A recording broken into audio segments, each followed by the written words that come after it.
Hello all, Project Wargaming here with a video on some projects that I've been working on. So I have decided that I want to do a chain of commands. I've decided I'm not going to do it in 6mm. I've thought about it and thought about different ways to, scale it up or whatever. I've looked at plenty of stuff online that different guys have done, but it's a great game. I want to try to keep it kind of at the scale that it's meant to. So I have decided that I'm going to do it in 10mm. I've done it in 10. I've played plenty of games in 10mm before. I think the miniature, the terrain that I have right now for 6mm stuff is going to work just fine. Obviously, buildings and some other items I'm going to have to scale up and make different. But that should be pretty simple. Also, it'll help with storage space. What I've been thinking about though is what miniatures I'm going to use. So there's obviously a couple of different options out there. It seems like Pendraken out of England are really about the only 10mm metal miniatures that are kind of readily available. I know that Perrin miniatures are supposed to be available over here through like Glass Square. And I tried to order some, but the website was acting kind of weird and I didn't really feel comfortable putting in a credit card there. So the other option was, of course, 3D printing. And there's some pretty nice miniatures out there now for World War II.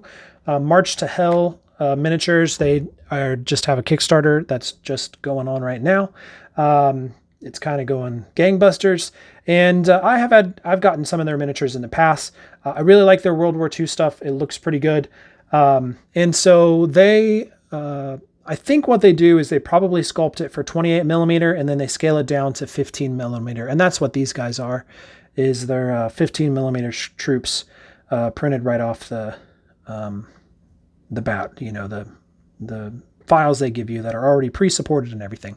So, 15mm, I don't really have any 15mm to compare them to, but I've seen pictures online and they do a pretty good job. What I wanted to do though was to scale these guys down, and I wanted to also stretch them a little bit, because if there's one thing that I would criticize the miniatures for is that they are sculpted a little too stumpy for me, a little too squatty. So I like to stretch them out a little bit, and I think that gets the proportions a little bit more to my liking.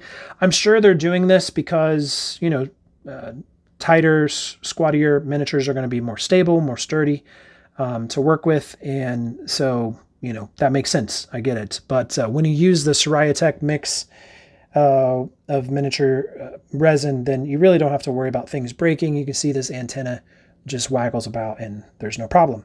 So anyways, I have kind of been messing around and I've gotten this scale down. So this is 50% of what these are. Now, 10mm is scaled to around 1/150th, and I think 15mm or 1/100th.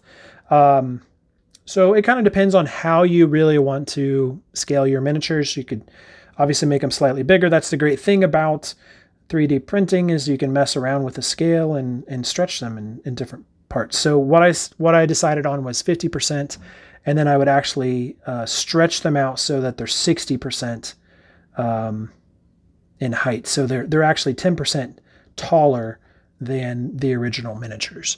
So I did a lot of testing and playing around and trying to figure out what scales are right and correct. Got the calipers out and measured foot to eye to get what I thought was going to really look right. But compared to Pendraken miniatures here, let me zoom in,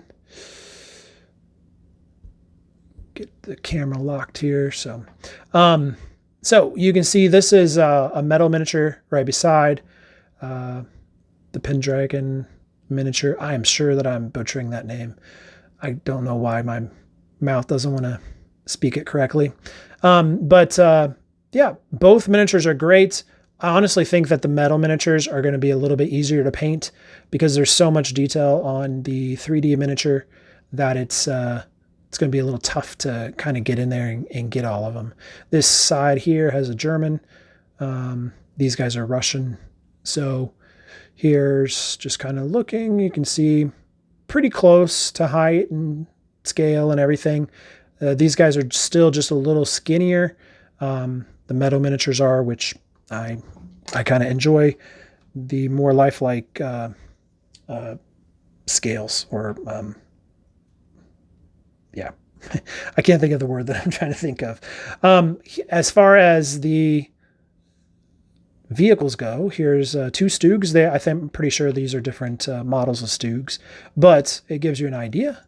Almost, you can see I cracked this one when I was pulling it off the plate, but it does give you a good idea of kind of what these things look like. This one did not come with a skirt. This one did.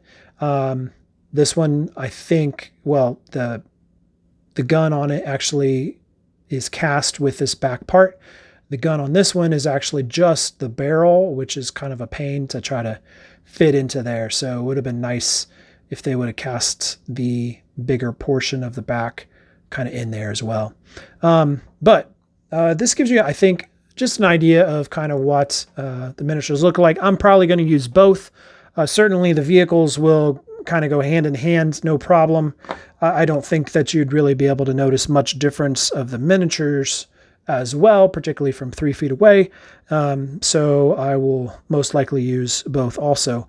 But, as far as pricing goes, honestly, I think they're about the same price as, working out. I know I can print a ton of these miniatures on my 3D printer for nothing. Like, all of this stuff is probably less than $2 that cost worth of resin, but you have the cost of the 3D printer, you have the cost of, your cleaning solution, whatever that might be, you have the cost of your time. So these on my Photo Mono X print off, the 15 millimeters printed off in 2 hours. These print off in less than an hour. So, not a huge time restraint, but you still got to put them in. You still got to do that work. These guys just come in the mail and you clean them up and start painting them. So it's kind of a 6 or half dozen. It's kind of to your taste, but I enjoy the 3D printing. I like making those and getting in there. And it's nice to see that there's some miniatures finally coming out for 3D printing for historicals that are really, really nice. And I think certainly are just as competitive with the metal miniatures that are available in those scales. So that's it. Hope you guys are doing well. We'll talk to you later.